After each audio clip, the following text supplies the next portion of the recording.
Hey everyone, welcome to Ben's Experience. In this video, I will show you how to get your list ID in Mailchimp.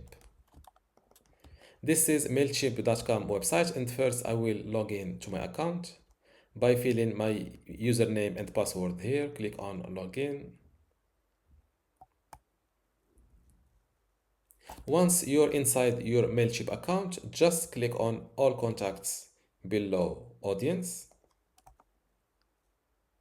Then go to settings and select audience name and defaults.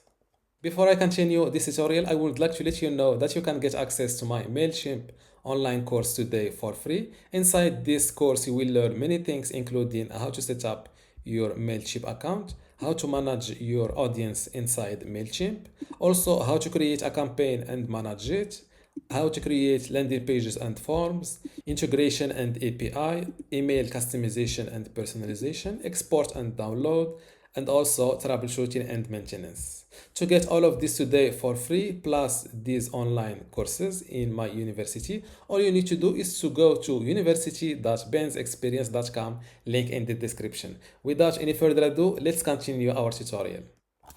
Scroll down a little bit, and this is your list ID. Don't forget to give this video a like and also subscribe. Thank you.